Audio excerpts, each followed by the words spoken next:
Hi guys, how are you? Welcome to Homemade Food Activity Channel. இன்னைக்கு நம்ம என்ன பார்க்க போறோம்னா ரொம்ப ஈஸியான வீட்டில் இருக்க பொருளை வச்சு செய்யக்கூடிய ஒரு கார சட்னி தான் நம்ம பார்க்க போகிறோம். ரொம்ப டேஸ்டியான கார சட்னி நம்ம ஸ்டோர் பண்ணி வச்சுக்கலாம். ரொம்ப ஈஸியான கார சட்னி தான் செய்ய போகிறோம்.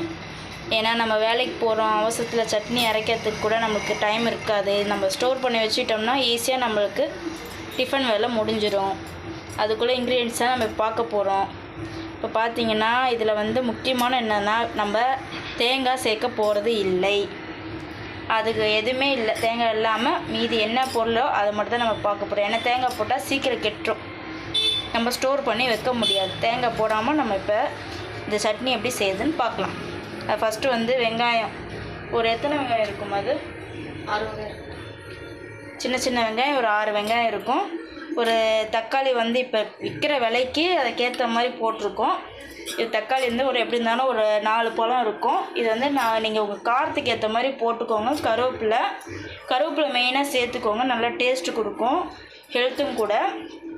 அதே மாதிரி பூண்டு ஒரு ஃபுல் பூண்டு, கொஞ்சோண்டு புளி, எப்படி பார்த்தீங்கன்னா ஒரு நெல்லிக்காய் சைஸில் புளி, சின்ன நெல்லிக்காய் சைஸில் புளி. அதுக்கப்புறம் என்னென்னா கடுகு உளுந்து, அதுக்கப்புறம் மஞ்சத்தூள், எண்ணெய். இதுதான் தேவையானது. வைமப்பா செய்யலாம்.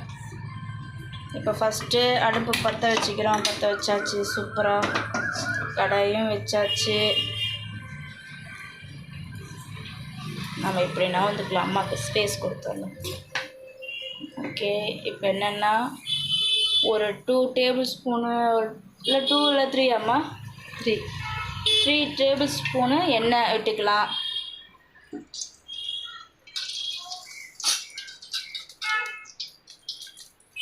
கடுகுலாம் நல்லா பொரிஞ்சு அதை அரைக்கும் போது டேஸ்ட்டு வேறு மாதிரி இருக்கும். கடுகு உளுந்தெல்லாம் கடுகு கொஞ்சம் போட்டுக்கணும், 1 டீஸ்பூன் அளவுக்கு, இல்லை 1/2 டீஸ்பூன் கூட போதும், ரொம்ப தேவையில்லை. 1/2 டீஸ்பூன் கூட போக தேவையில்லை. அதுக்கப்புறம் பார்த்திங்கன்னா பார்த்தீங்களா உளுந்து ரெடியாக வச்சுருக்குறோம். இப்போ இது எத்தனை டீஸ்பூன் இருக்குது? இது ஒரு 3 டீஸ்பூன். இது ஒரு 3 டீஸ்பூன் உளுந்து இருக்கும். போதும், 3 டீஸ்பூன் அளவுக்கு உளுந்து. நல்ல ஹெல்த்து தான் கைஸ், உளுந்தெல்லாம் வறுத்து அரைச்சி சாப்பிட்றது.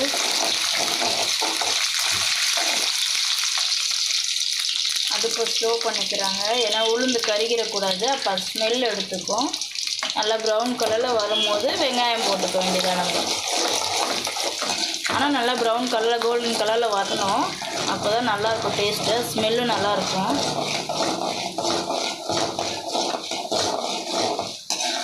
ரொம்ப ஈஸியானது, டக்குன்னு நம்ம செஞ்சிடலாம். கொஞ்சம் அதிகமாக செஞ்சிங்கன்னா எங்களை மாதிரி நம்ம ஸ்டோர் பண்ணி வச்சுக்கலாம். இல்லை உங்களுக்கு இப்போதைக்கு செய்யணுன்னா ஒரு 2 வெங்காயம், ஒரு தக்காளி, ஒரு 3 காஞ்ச மிளகா, இல்லை 4 காஞ்ச மிளகா. அது பார்த்திங்கன்னா இந்த அளவுக்கு ப்ரௌன் கலரில் வரணும், வந்துருச்சு.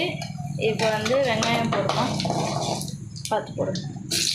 தனித்தனியாக தான் போடணுங்க, இதெல்லாம் மொத்தமாக போடக்கூடாது, ஏன்னா நல்லா வதங்கணும்.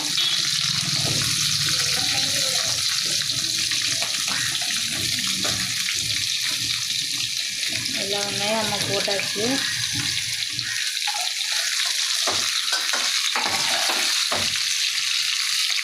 இது வெங்காயத்தை இப்போ நல்லா வதக்கணும்.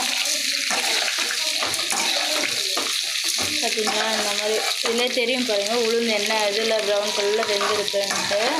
அப்போ தான் உளுந்து வாசனை நல்லா வரும், நம்ம ஃப்ளேவர் நல்லா கொடுக்கும். இப்போ பார்த்திங்கன்னா வெங்காயம் போட்டு இப்போ நல்லா வதக்கணும், ஹை பண்ணிடலாம்.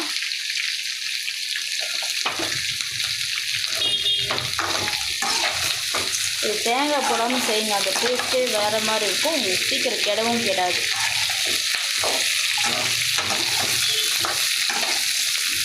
இந்த மாதிரி கொஞ்சம் உப்பு போட்டுருமா, வெங்காயம் உப்பு கொஞ்சமாக போட்டுக்கோங்க, உங்களுக்கு தேவையான அளவுக்கு, இல்லைன்னா கொஞ்சமாக சேர்த்துக்கோங்க.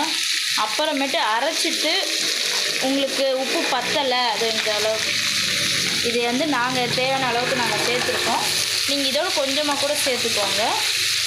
அதே மாதிரி வந்து நீங்கள் அரைக்கும் போது எங்களுக்கு பத்தலை அப்படின்னா தூள் உப்பு, அதாவது சால்ட்டு, அந்த உப்பை சேர்த்துக்கிட்டிங்கன்னா உங்களுக்கு கரெக்டாக வந்துடும்.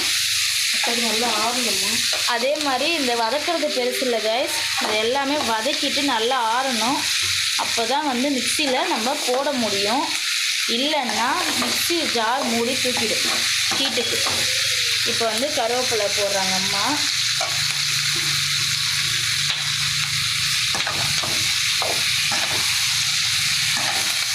வெங்காயத்தை இந்த மாதிரி ஒரு 4 பீஸாக அறுத்தா போதும். ரொம்ப பொடிசாலாம் நறுக்கணும்னு ஒன்றும் அவசியம் கிடையாது.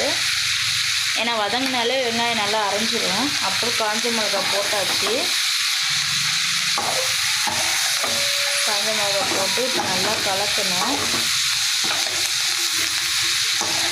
ஏன்னா ஏற்கனவே வெங்காயம் கொஞ்சம் வதங்கிருச்சு, அதனால தான் இப்போ ஒவ்வொன்றா இன்க்ரீடியன்ட் சேர்க்குறோம். போடுமா, பூண்டு போடுறாங்க, அதோட புளியும் போடுறாங்க. இது பார்த்தீங்களா? போடுறோம்.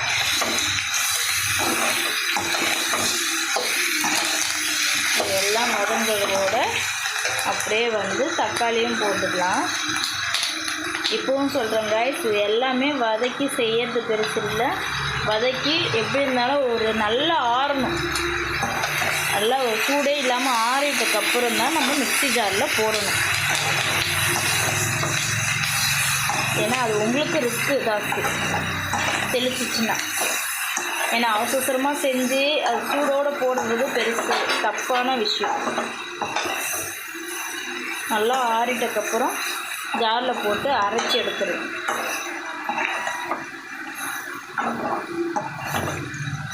இப்போ வந்து கொஞ்சம் மஞ்சள்தூள் போட்டுக்கலாம்.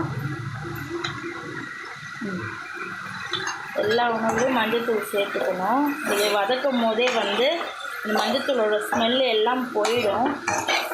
ஆனால் வந்து அதோட அரோமா நல்லாயிருக்கும்.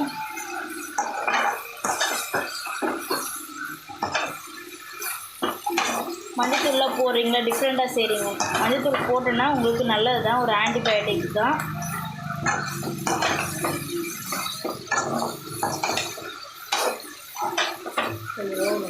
இது நல்லா வந்து கொஞ்சம் நேரம் வந்து வேகணும், அதனால் ஸ்லோ பண்ணிக்கலாம். நம்ம ஸ்லோ பண்ணிட்டாங்கம்மா. இப்போ வந்து ஒரு தட்டு போட்டு மூடி கொஞ்ச நேரம் இப்போ வந்து நல்லா வேகட்டும்.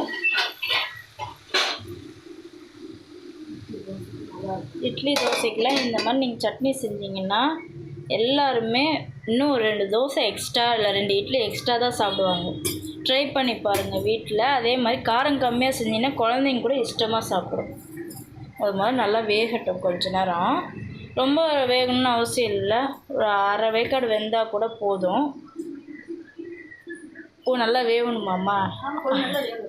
கொஞ்சம் நல்லா வேகணுமா அம்மா தான் சொன்னாங்க. ஏன்னா ஸ்மெல் வருமா, நாங்கள் தப்பாக சொல்லிட்டேன். நல்லா வேகணுமா? வேகட்டும், பார்க்கலாம். ஓகே கைஸ், இது பார்த்திங்களா, இந்த மாதிரி நல்லா வதக்கிடணும். இந்த மாதிரி வதக்கி நாங்கள் ஏற்கனவே ஆற வச்சிட்டோம். நல்லா சூப்பராக நல்லா ஆறிடுச்சு. ஒரு 1/2 hour கிட்ட நாங்கள் ஆற வச்சோம், ஏன்னா நிறைய இருக்கிறதுனால. இப்போ என்ன பண்ணணுன்னா ஜாரில் போட்டு அரைச்சி எடுத்துட வேண்டியது தான். எடுத்து ஒரு தாளிப்பு போட்டோம்னா நம்ம வீட்டிலே ஒரு ஸ்டோர் பண்ணி வைக்கிற ஒரு கார சட்னி ரெடி.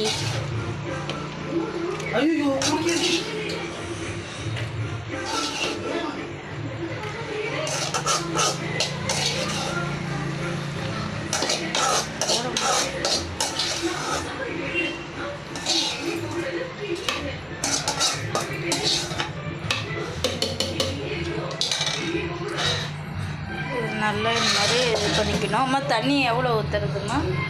கொஞ்சமாக தேவையான கொஞ்சமாக இந்த மாதிரி கொஞ்சமாக தண்ணி இது பண்ணி நம்ம ஊற்றிக்கணும்.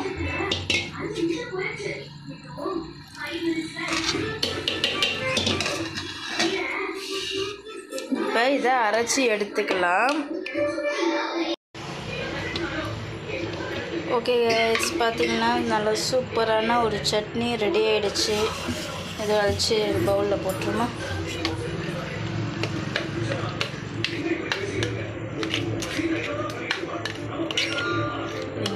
கடையில் இருக்கிற மாதிரி ஒரு சூப்பரான சட்னி ரெடி ஆகிடுச்சு. நல்லா ஒரு பவுலில் ட்ரான்ஸ்ஃபர் பண்ணிட்டிங்கன்னா ஃப்ரிட்ஜில் வச்சிங்கன்னா ஒரு 2 நாள் 3 நாளைக்கு நீங்கள் சட்னி பிரச்சனையே இல்லாமல் இருக்கும். ஓகே, ஃபுல்லாக க்ளீனாக எடுத்து போட்டாச்சு. இப்போ வந்து தாளிப்பு எடுத்து போட்டுருவோம். ஏற்கனவே தாளித்து வச்சுருக்கோம். கடுகு, கருவேப்பிலை, காஞ்ச மிளகா, கொஞ்சோண்டு எண்ணெய் விட்டு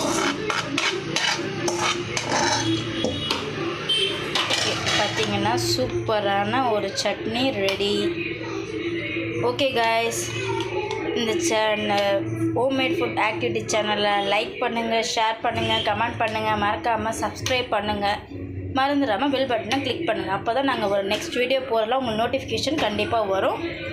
மறக்காமல் வீட்டில் ட்ரை பண்ணி பார்த்துட்டு எப்படி இருக்குன்னு கமெண்ட் பண்ணுங்கள். ஓகே காய்ஸ், பாய்.